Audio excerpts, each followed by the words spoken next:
नमस्कार, आप सभी का स्वागत है भारत 24 पर। मैं हूं आपके साथ पूर्णिमा मिश्रा। शाम के 6 बज चुके हैं और वक्त है दहाड़ का। ठीक आज के ही दिन 25 जून को देश के बड़े बड़े नेताओं को जेल में डाला जा रहा था। मीडिया पर पहरा लगा दिया गया था। सरकार का विरोध करना मतलब जेल जाना। अभिव्यक्ति की आजादी खत्म हो चुकी थी और वो दौर था जिसने भारत के लोकतंत्र को हिलाकर रख दिया था। 25 जून 1975, वो काली रात जब आपातकाल ने देश की आजादी पर ताला जड़ दिया। 50 साल बाद भी यह मुद्दा सियासी गलियारों में गूंजता है और आज देश के प्रधानमंत्री ने उस दौर को एक बार फिर से याद किया। प्रधानमंत्री नरेंद्र मोदी की अध्यक्षता में हुई केंद्रीय मंत्रिमंडल की बैठक में इमरजेंसी पर प्रस्ताव पारित किया गया। कैबिनेट में शामिल मंत्रियों ने 2 मिनट का मौन रखा, लेकिन कांग्रेस अध्यक्ष मल्लिकार्जुन खड़गे ने इस पर बीजेपी को ही घेरा है। कांग्रेस और बीजेपी के बीच तीखी तकरार, आरोप प्रत्यारोप का दौर चल रहा है।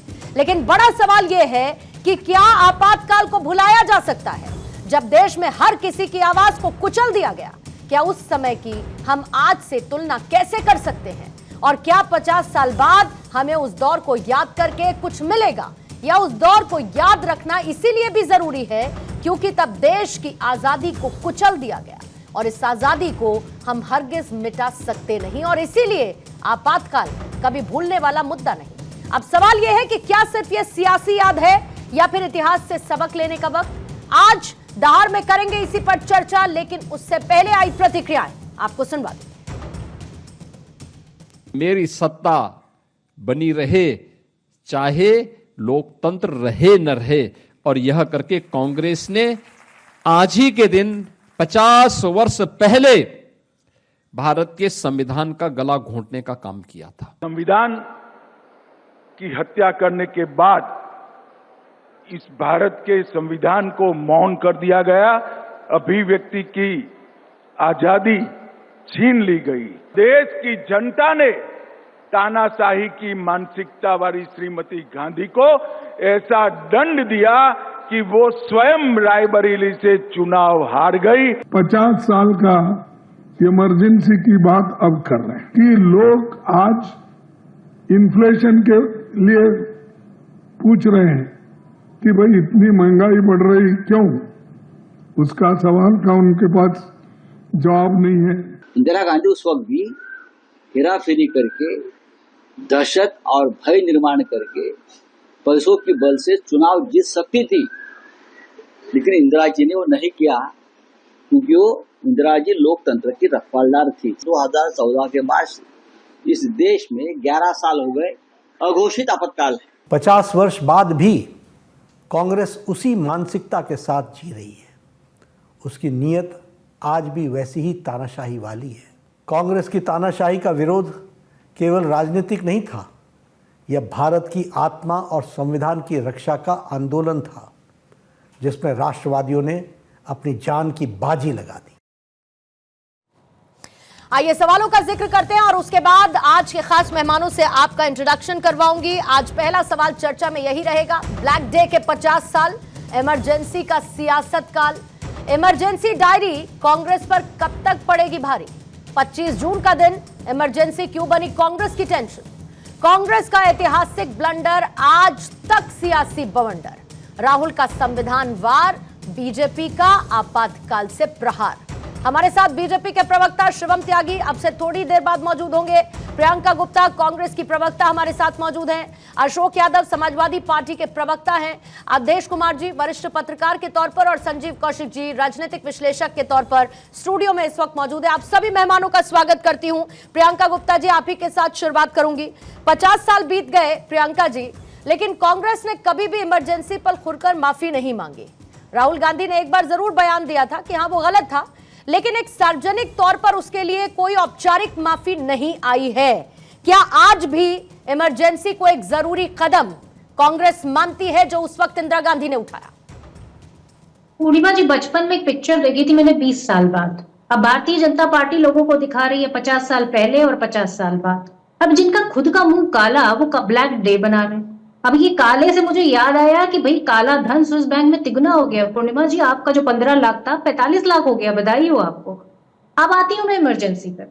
देखिए, इमरजेंसी में तो भारतीय जनता पार्टी जो पहले जनसंघ जो थी आज पूरी तरीके से आरएसएस को देख लीजिए, उस समय तो चिट्ठियां लिख लिख के कसीदे पढ़ती थी, उनको इंदिरा जी को पंत प्रमुख बताती थी और उनके पूरी तरीके से उनके समर्थन में खड़ी हुई थी। और तत्कालीन जो आईबी डायरेक्टर, उन्होंने भी इस बात का खुलासा किया। तो तब समर्थन में थी और आज विरोध में है, ऐसा क्यों है? और जवाब ये भी दे कि किस तरीके से उस समय ये तक आ गया, जो सैनिक हैं और जो फौज के लोग हैं उन्हें बगावत करनी चाहिए। आप बताइए, आज की सरकार है, अगर कोई ये कह दे कि सैनिक और जो फौज है वो बगावत करे तो आप उसको क्या कहेंगे? उसको देशद्रोही नहीं कहेंगे? तो मैं तो इनको देशद्रोही कहूंगी पूरी तरीके से। पर आज के सिनारियों में एक चीज और पूछना चाहूंगी कि आज प्रेस की स्वतंत्रता कहाँ है? आज अगर बात की जाए तो सबसे बड़ी अघोषित जो है पूरी तरीके से कहना चाहिए आपातकाल, वो इस समय। आप बताइए कि प्रेस की स्वतंत्रता में हम 161वें नंबर पर पहुंच गए हैं, जो कांग्रेस के कार्यकाल में लगभग 140 थी। आप ये बताइए कि किस तरीके से सीबीआई, ईडी और जितनी भी जांच की संस्थाएं हैं उन पर किस तरह का दुरुपयोग हो रहा। आप बताइए कि किसी तरीके का किसान जो आंदोलन हुआ उसको किस तरीके से दबाया गया, क्या उसमें पूरे देश ने नहीं देखा? हकीकत ये है कि पूरी तरीके से भारतीय जनता पार्टी अपने किए गए 11 साल के कार्यों को गिनाने में असमर्थ है। इसीलिए कांग्रेस ने क्या किया, कांग्रेस ने क्यों किया, इन्हीं सवालों पर आजू बाजू घूमती रहती है। और सबसे बड़ी बात यह है कि आज इनसे अगर पूछा जाए भ्रष्टाचार पे, तो इनसे सबसे पहले पूछना चाहिए कि इलेक्टोरल बॉन्ड जो है वो किस भ्रष्टाचार की कहानी कहता है। भ्रष्टाचार छोड़िए, अब आइए कि शिक्षा के क्षेत्र में इनसे पूछा जाए 90,000 स्कूल क्यों बंद कर दिए, तो ये नहीं बता पाएंगे, क्योंकि इनको शिक्षा नहीं देनी है ना, इनको शिक्षा पे बात ही नहीं करनी है। इनको आप बताइए कि जो गरीब का बच्चा है, जो सरकारी स्कूलों में पढ़ता था, वो आज स्कूल बंद हो रहे हैं।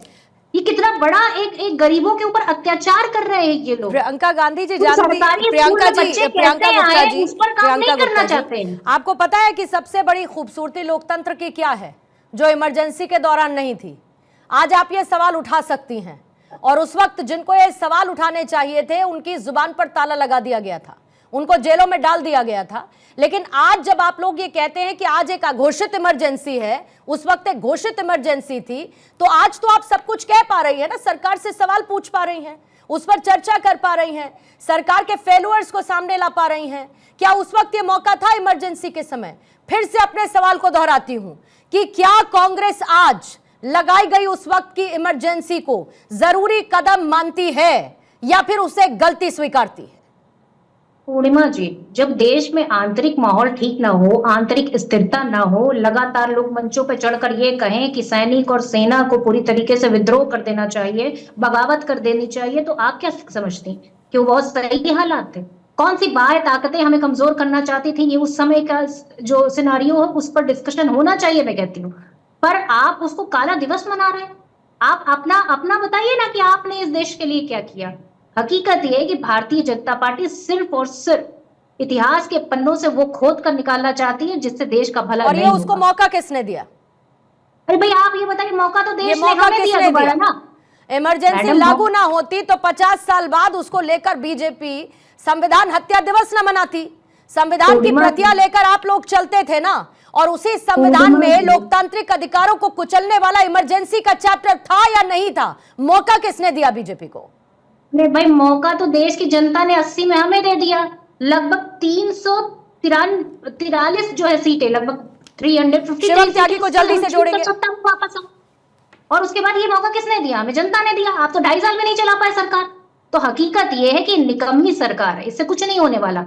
उस समय भी 2.5 साल में आपस में लड़के ये चले गए। अब देश जी, जितना मैं समझ पाई प्रियंका जी की बातों से, विश्वास जताया कांग्रेस पार्टी पर, और कांग्रेस विरोधाभास एक दिखता है कि अमेरिका में मौजूद रहते हुए अगर राहुल गांधी ये कहते हैं कि इमरजेंसी लगाना गलत फैसला था, गलती की मेरी दादी ने, इंदिरा गांधी ने यह फैसला गलत लिया, और उसके बाद आज की कांग्रेस जब उसे लेकर डिफेंसिव मोड में नजर आती है, जब ये बताती है कि देश में इस तरीके के हालात थे कि इमरजेंसी जैसे कदम उठाए जाना जरूरी था, यह विरोधाभास क्या लोकतंत्र पर, संविधान पर कांग्रेस के स्टैंड को कंफ्यूज करता है या नहीं करता है?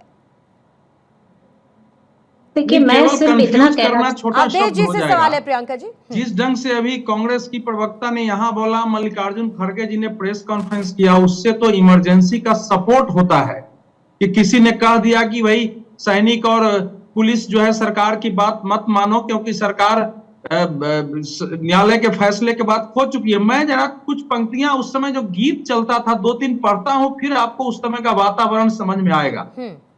पंडित राम गोपाल दीक्षित का एक गीत हर सभा में गाया जाता था और लोग गांव गांव में गाते चलते थे आजादी की लड़ाई की तरह। जय प्रकाश का बिगुल बजा तो जाग उठी तरुणाई है, तिलक लगाने तुम्हें जवानों क्रांति द्वार पर आई है। और अगली पंक्ति पूरा नहीं पढ़ूंगा। आज चलेगा कौन देश से भ्रष्टाचार मिटाने को, बर्बरता से लोहा लेने सत्ता से टकराने को। आज देख ले कौन रचाता मौत के संग सगाई है, तिलक लगाने तुम्हें जवानों क्रांति द्वार पर आई। आप कल्पना कर सकते हैं कैसा वातावरण था वो। आपातकाल के विरुद्ध जो संघर्ष था वो दरअसल आपातकाल के पहले शुरू हो गया था, आपातकाल तो बाद में आया था। वो स्वतंत्रता की एक दूसरी लड़ाई थी। स्वतंत्रता के सपने नष्ट हो रहे थे उस समय। स्वतंत्रता के जब 72-73 से समस्या बढ़ी है तो 25 वर्ष हुए थे। स्वतंत्रता सेनानी जीवित थे, उस समय के सपने देखने वाले जीवित थे, उस समय के युवा लोग बुजुर्ग होकर राजनीति और समाज सेवा के क्षेत्र में थे। तो जब देखे कि सपने ध्वस्त हुए तभी तो खड़ा हुए थे। और ये जो बता रही हैं आप सोचिए ना, अरे पूरा 48 अध्यादेश उस समय जारी हुआ था। पूरा मौलिक अधिकार लोगों के 19 से लेकर के और 21 तक के मौलिक अधिकार जब्त कर लिए गए थे। 200 से ज्यादा अखबार बंद हुए, कई अखबारों के तो प्यून तक अरेस्ट कर लिए गए। कोई उपाय ही नहीं था उस समय। और देश के सारे विपक्ष के नेता रातों रात 25 जून की रात में इधर घोषणा हुई, जो जहां था वो अरेस्ट हो गया। जयप्रकाश जी तो पॉलिटिक्स में भी नहीं थे। और जिस आरएसएस की ये बात कर रही है, आरएसएस पर 4 जुलाई को सरकार ने बैन लगा दिया था और आरएसएस के प्रमुख बाला साहेब देवरस को 29 जून को ही गिरफ्तार कर लिया गया था, बैन लगाने के पहले। और जिस पत्र की ये बात कर रही है वही तो समस्या है कि उन्होंने पत्र लिखा कि इस ढंग से देश नहीं चल सकता है, हमको बातचीत करनी चाहिए। लेकिन उसके साथ सत्याग्रह की भी बात थी, क्योंकि आरएसएस ने उस समय यह तय किया था कि चाहे अंग्रेज की भी सरकार रही हो तो हम बातचीत का प्रस्ताव देते थे आंदोलन के साथ। तो उस पत्र के द्वारा बातचीत का प्रस्ताव था, लेकिन निरंकुश सरकार ने एक व्यक्ति की सत्ता को बनाए रखने के लिए पूरे संविधान और लोकतंत्र की बलि चढ़ा दी गई है। 12 जून को एक फैसला आया इलाहाबाद हाईकोर्ट से, जिसमें कहा गया 5 मांग थी, 2 बातें कही गई थी उसमें। और दोनों बातें थी कि भैया इसमें कदाचार हुआ है, आप न तो संसद जा सकती हैं, न आपके चुनाव रद्द कर दिया जाता है। सुप्रीम कोर्ट ने 24 जून को स्टे दिया उस पर, लेकिन स्टे देते हुए कहा कि आप संसद में जा सकती है, वोटिंग नहीं कर सकती है। लेकिन जरा ध्यान रखिए, पूरा देश सुन ले, सुप्रीम कोर्ट के फैसला आने के पहले 20 जून को कांग्रेस पार्टी ने दिल्ली में एक सभा की, जिसमें इंदिरा जी ने पहली बार पूरे परिवार को रखा और कहा कि ये देश में हमारे परिवार ने देश के लिए बलिदान दिया है और आज मेरे को ये खत्म करना चाहते हैं। यानी देश और परिवार एक है। और उसमें जो भाषण हुई है, इंदिरा सुबह तेरा, इंदिरा रात्रि तेरा, इंदिरा दोपहर तेरा, पूरा भाषण देख लीजिए ना। तो एक व्यक्ति की सत्ता को बनाए रखने के लिए न्यायालय के फैसले को रौंदते हुए और देश के संविधान को ताक पर रखते हुए, और प्रियंका जी तो उस समय पता नहीं कहां थी। मैं आपको पूर्णिमा जी बता रहा हूं, मैं हाई स्कूल का छात्र था उस समय। हम लोगों ने वो दौर देखा है, क्या दौर था। रात में पुलिस घर में आती थी, लोग खाना खा रहे हैं, जूते से थाली मार के उड़ा दिया जाता था। समाज में लोग उसको बचाने नहीं जाते थे। हजारों लोगों के परिवार नष्ट हो गए, उनका किसी पार्टी से लेना देना नहीं था पूरे देश में। और इस ढंग से पूरी आजादी को गला रौंदना, सुप्रीम कोर्ट के पूरे पावर खत्म कर दिए गए। कानून ऐसा बनाया गया कि प्राइम मिनिस्टर पर कोई भी अगर चुनाव याचिका होगी तो कोर्ट में नहीं जाएगी, उसको अथॉरिटी उसको देखेगी। कैसे बात कर रहे हैं। 42वां संशोधन के द्वारा संविधान की मूल संरचना बदल दिया गया। ठीक है। और उस वक्त उम्मीद नहीं थी जब जेल में लोग ये नारा आया, India is Indira, Indira is परिस्थिति थी, उसकी तुलना किसी से नहीं हो सकती। एक तरीके का पर्सनालिटी कल्ट था, एक तरीके का केंद्रीकरण सत्ता को लेकर ये साफ तौर पर दिखाता था। शिवम त्यागी इस वक्त बीजेपी के प्रवक्ता मेरे साथ जुड़ चुके हैं। शिवम, मल्लिकार्जुन खड़गे ये कहते हैं कि जिनका देश की आजादी में कोई योगदान नहीं रहा है वो इमरजेंसी की बात करते हैं, वो संविधान को लेकर बातें करते हैं, संविधान बचाने की बात करते हैं और कांग्रेस पर सवाल खड़े करते हैं। बीजेपी 50 साल बाद इमरजेंसी को याद करके और बार बार उसका जिक्र करके हासिल क्या करना चाहती है?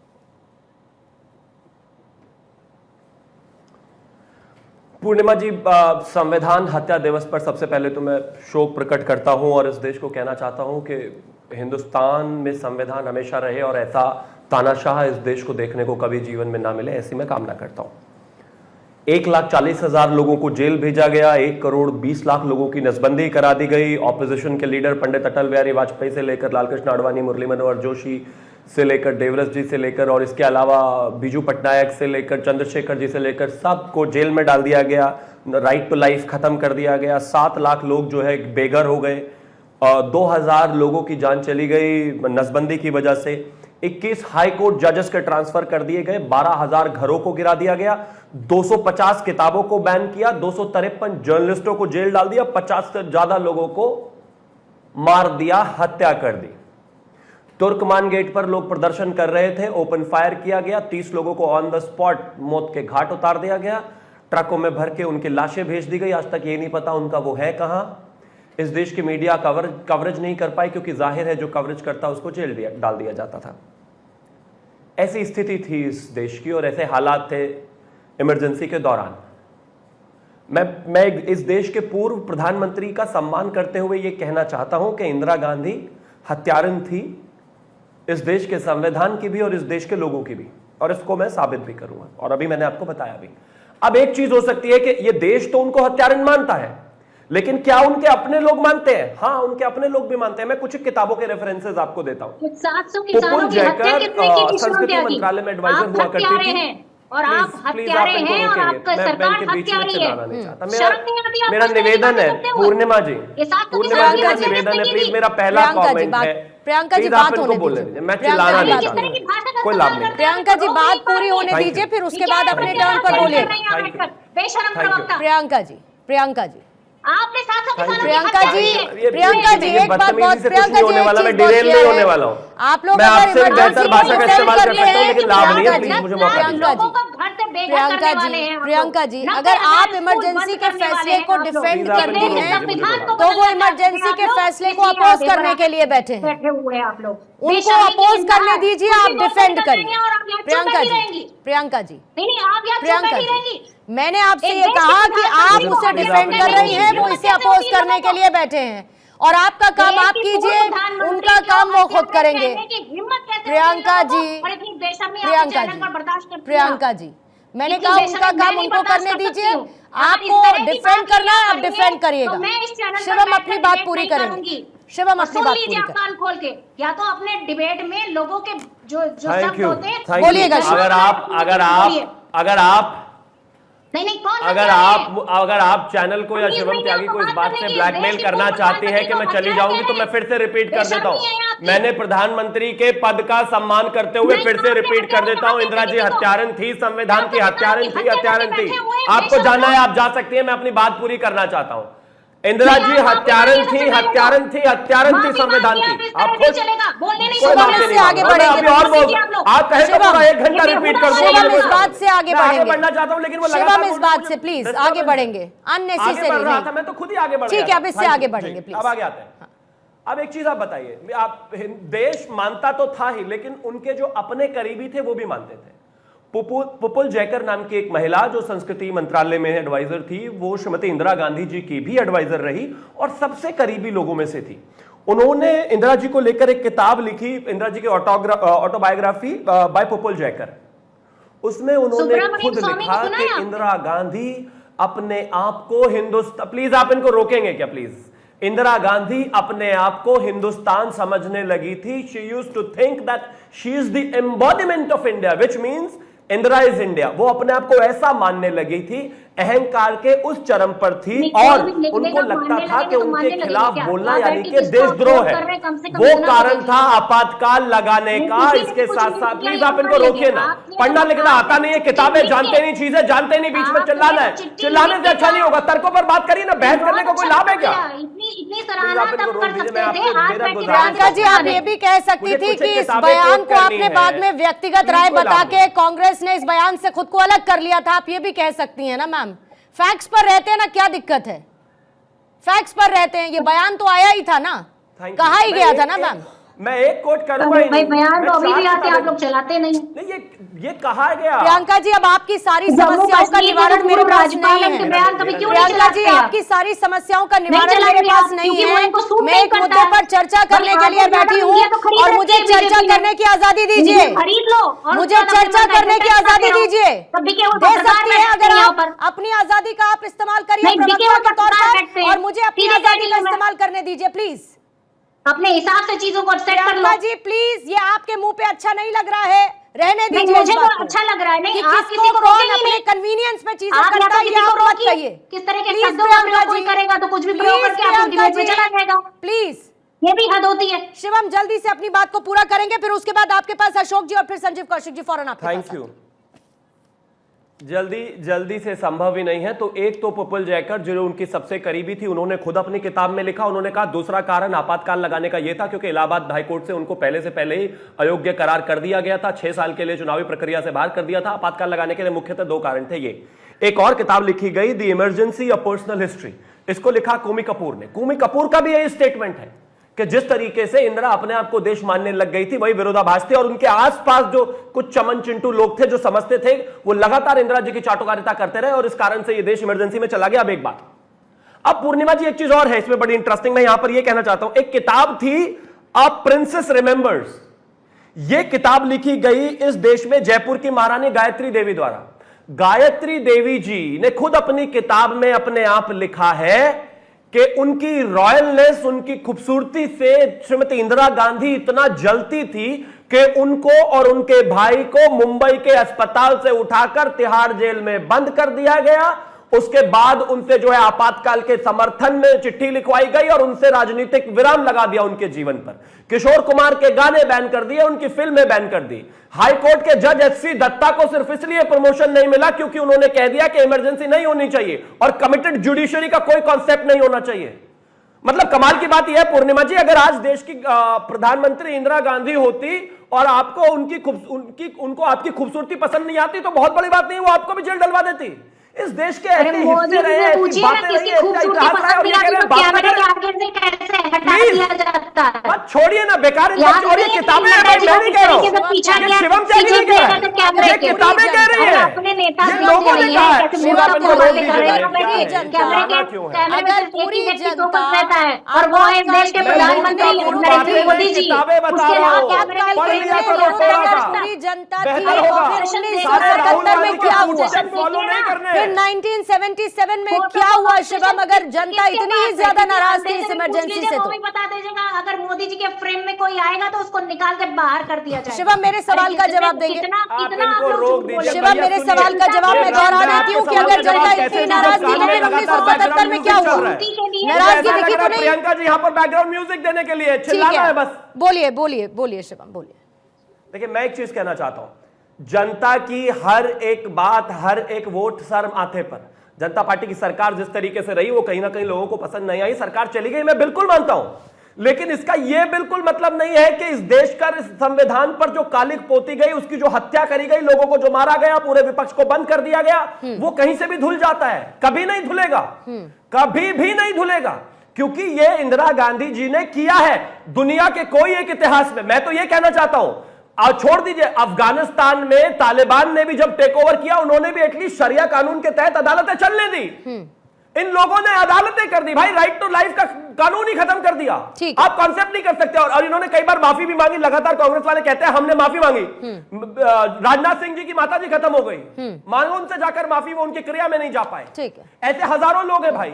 ठीक है, तो मैं सिर्फ एक चीज कहना चाहता हूं, आपने जो इतिहास में किया है उसको बोला जाएगा, सुनने की क्षमता रखिए। और मैं कुछ भी अपने आप अरे भाई आप जो करेंगे वो तो सुनने की क्षमता रखिए। अशोक जी, काला धन अशोक जी, आपका भी तो बढ़ गया होगा। समाजवादी पार्टी ने भी इमरजेंसी के दौरान बहुत कुछ झेला है, जनता पार्टी, लेकिन आज आपकी पार्टी उस पार्टी के साथ खड़ी हुई नजर आती है जिसने इमरजेंसी को लागू किया। 50 साल बाद आपातकाल के दाग धुल नहीं पा रहे हैं कांग्रेस पार्टी के दामन से, और समाजवादी पार्टी घोषित और अघोषित इमरजेंसी की बात करती है। पूर्णिमा जी देखिए, जो इमरजेंसी की आप बात कर रही हैं, जो 25 जून की इमरजेंसी की बात कर रही हैं, उसको क्रिटिसाइज हम लोग कर रहे हैं, लेकिन एक दूसरी इमरजेंसी जिसकी कोई चर्चा नहीं हो रही है, वो 26 मई 2014 के दिन लगी इस देश में। That is called undeclared emergency and वो अनडिक्लेयर्ड डिक्टेटरशिप भी आ गए। जो अपने आप को अभी शिवम जी कह रहे थे, इंदिरा गांधी जी अपने आप को हिंदुस्तान कहती थी, लेकिन अरे बस अवधेश जी रुक जाइए, अवधेश जी रुक जाइए। लेकिन ये वाले साहब अपने आप को नॉन बायोलॉजिकल कहते हैं। Non biological. अवधेश जी आपके बीच में मैं नहीं बोला था, अवधेश जी मैं आपके बीच में नहीं बोला था, ये बैड हैबिट है, इस तरह के गलत काम मत करिए। यू आर सीनियर पर्सन, मैं आपको बोलने अवधेश जी, अशोक जी की बात होने दीजिए। मैं इतना अवधेश जी काउंटर रखिएगा, पहले एक बार अशोक जी की बात होने दीजिए। बहुत देर से इंतजार कर रहे थे संजीव जी, अभी तक उनका भी प्रतिक्रिया मैं नहीं ले पाई। क्या तरीका है? ठीक है अवधेश जी, ये क्या अवधेश तरीका जी है? बात होने दीजिए। ये बिल्कुल ठीक नहीं है, ये बिल्कुल ठीक नहीं है। इस तरह से कैसे डिबेट होगी? आधा घंटा में बैठ के फिर इंतजार करने के बाद इस तरह से बीच में बोला जा रहा है मुझे, ये क्या तरीका है? अवधेश जी प्लीज, अशोक जी बात पूरी। अवधेश जी को मैं बोलने दूंगा क्या? अशोक जी बात पूरी करेंगे सर, प्लीज बोलिए।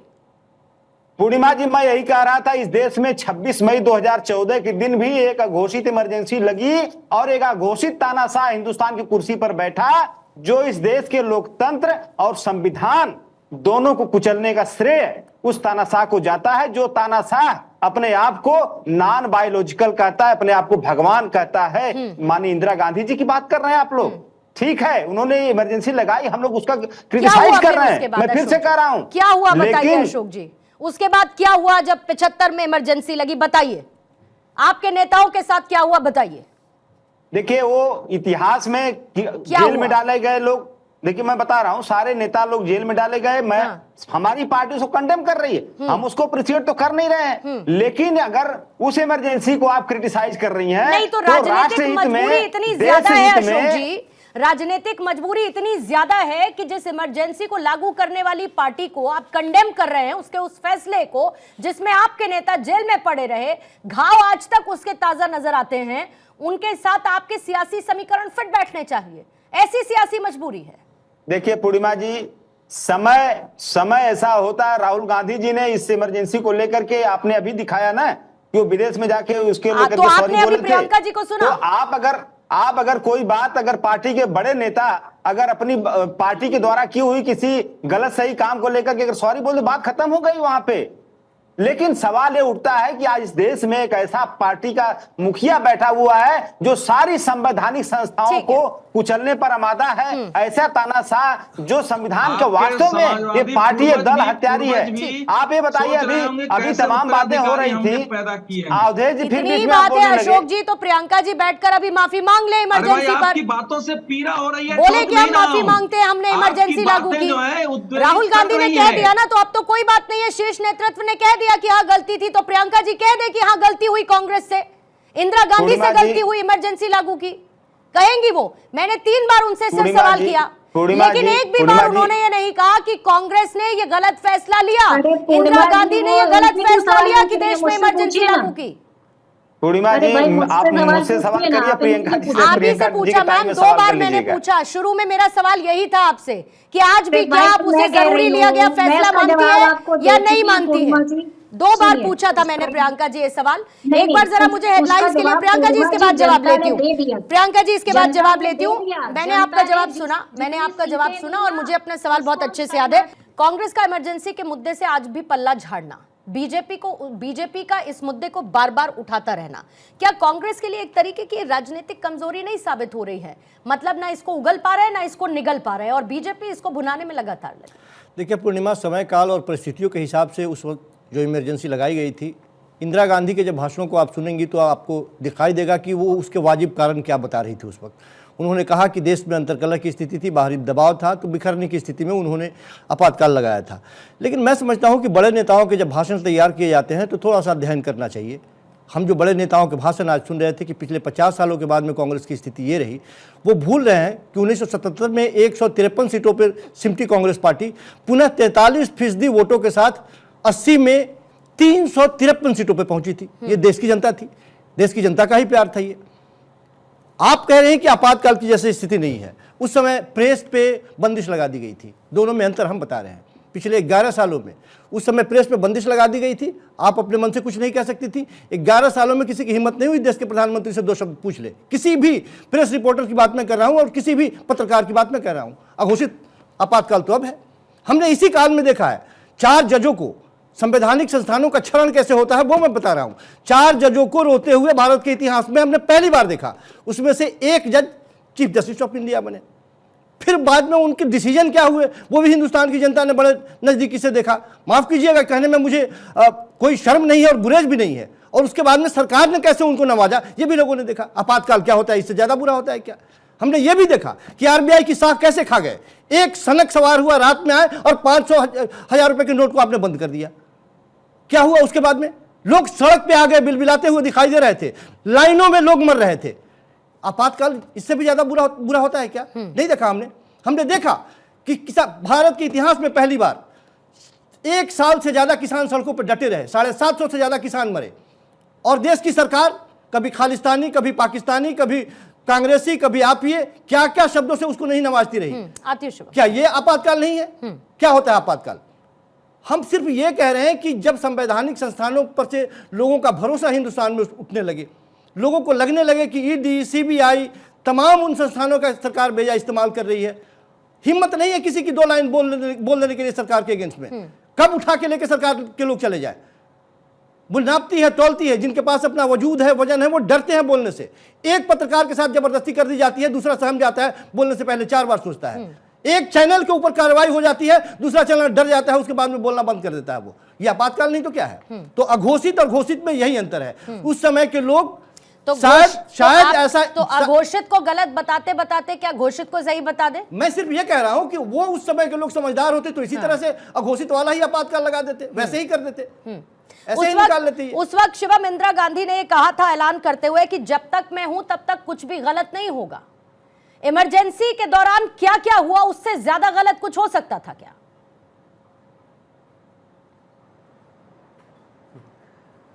देखिए, मेरे जो भाई हैं संजीव, वो कह रहे हैं कि घोषित और अघोषित में इससे भी ज्यादा कोई फर्क हो सकता है। अघोषित में जो ये बुरा हो रहा है, इससे ज्यादा बुरा भी कुछ हो सकता है। हाँ, इससे ज्यादा बुरा हो सकता है। एक सत्ता में रहने वाली पार्टी के प्रवक्ता के सामने आप जितनी भी बुराई कर सकते हैं, आप कर दिया आपने, और आपको उठाकर अभी तक जेल नहीं भेजा, ये अच्छा ही है। आपने जितने सवाल हो सकते थे उतने दागे, जितने कटाक्ष हो सकते थे उतने दागे, जितने ताने कसने थे उतने ताने कसे, और मैं हंसकर आपका जवाब दे रहा हूं। यह साबित करता है कि अभी कोई इमरजेंसी है नहीं, और एक जमाने में इमरजेंसी थी। और अगर अभी इमरजेंसी होती तो इन सवालों को पूछने की वजह से आप घर बाद में जाते, पहले तिहाड़ चले जाते। करता है कि आपने वो गुर सीख लिया है कि और आपने इमरजेंसी लगाए हुए भी हम चल सकते हैं और काम निकाल सकते हैं। मैंने क्या अपने इस बीच में नहीं ना, मैं आपके बीच में नहीं बोला ना, वही ना। अच्छा, दूसरी चीज एक और, राहुल गांधी जो सुबह से शाम तक इस देश के प्रधानमंत्री से लेकर सरकार और सारी संस्थाओं पर जिस तरीके से सवाल उठाते हैं, अगर इमरजेंसी तो होती तो उनको वो अधिकार नहीं होता। इस देश को जिस तरीके से जेल बनाकर, कुछ न्यूज़पेपर्स ऑफिसेस तो ऐसे थे कि जब उनका आधा प्रिंट चला गया था तो उनकी लाइट जाकर काट दी गई थी।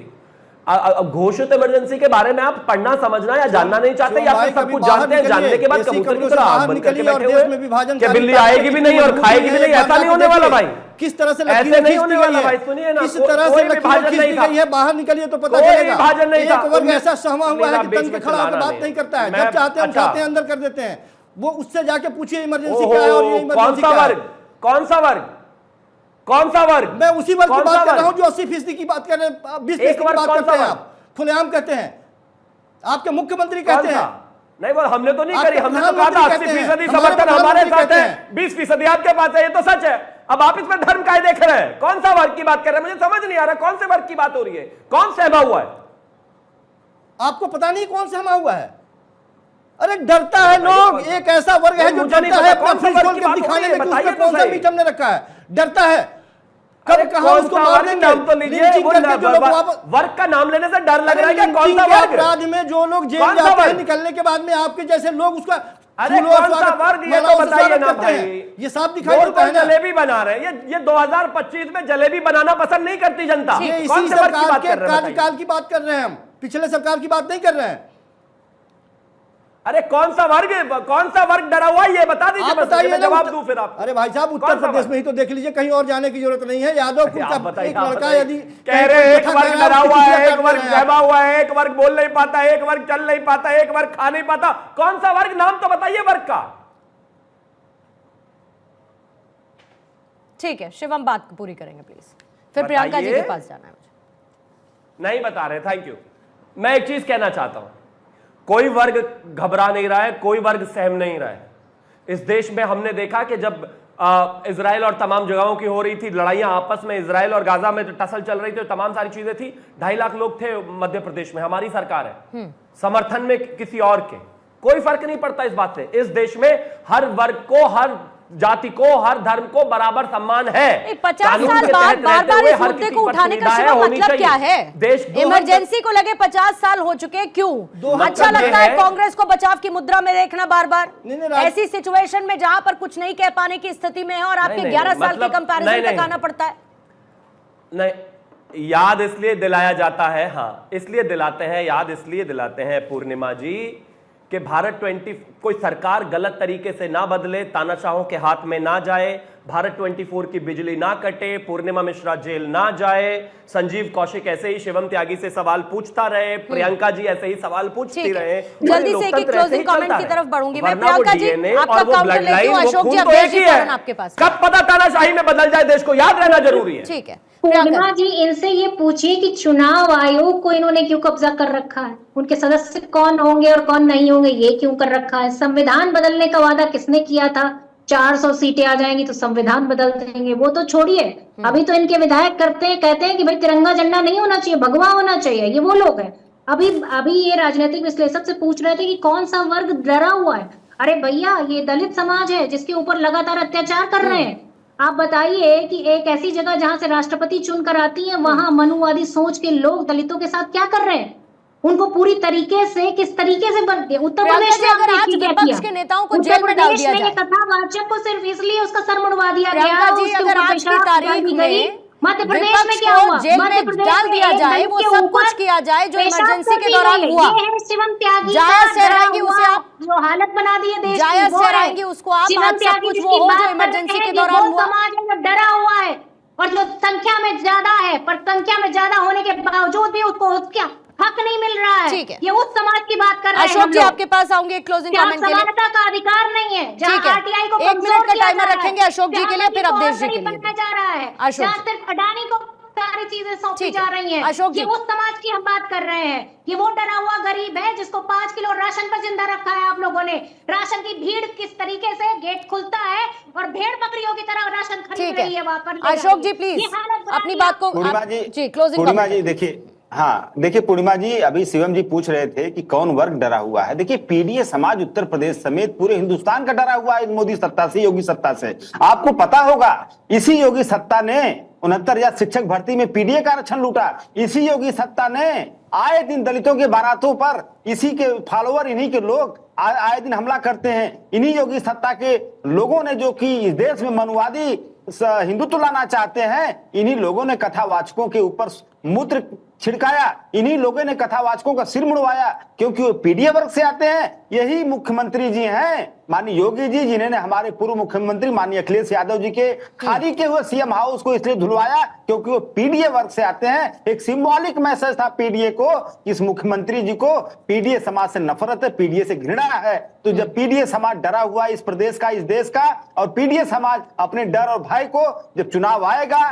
तो उसको निकाल के फेंक देगा और उनको सत्ता से बाहर कर देगा। शायद अशोक जी भूल गए कि 19 महीने तक जेल में रहने वाले मुलायम सिंह यादव ही थे। मीसा लगा था उन पर सर, भूल गए आप। जयप्रकाश की आवाज को आप भूल गए उस वक्त कि त्याग पत्र खुले तौर पर लोकतंत्र के बचाव के लिए समाजवादी तब भी जेल गए थे, आज भी जाएंगे। पूर्णिमा जी, लोकतंत्र की रक्षा के लिए समाजवादी तब भी जेल गया था, आज भी जेल जाएगा, जब जरूरत पड़ी तब जेल जाएगा। सर आपका क्लोजिंग कमेंट लेके खत्म करूंगी। नहीं, केवल जेल नहीं गए थे, मुलायम जी पहली बार मंत्री बने थे 77 की सरकार में।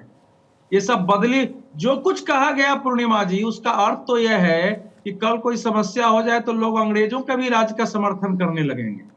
आपातकाल से जिसमें नेताओं को 10-10 फीट की कोठरियों में रखा गया, 2-2 ताले जरे जाते थे, रात में अगर आपको शौच पेशाब लगा है तो अंदर ही करना पड़ता था।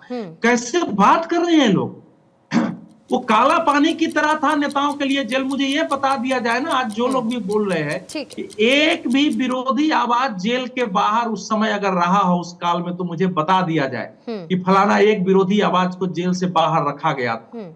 लोगों को जेलों में मुर्गे बना करके बांध के पीटे जाते थे, 20-20, 25-25 दिन लोगों को हिरासत में रखा जाता था, 2-2 महीने। कोई कोर्ट कुछ था ही नहीं। गांव में, शहर में कोई अगर बात हिरासत में है, अभी तक ट्रायल स्टार्ट नहीं हुआ है, उसके ऊपर मुंह क्यों नहीं खोलते? नहीं सुनिए, लोगों ने अपने स्कूल छोड़े, कॉलेज छोड़े, डिग्रियां चला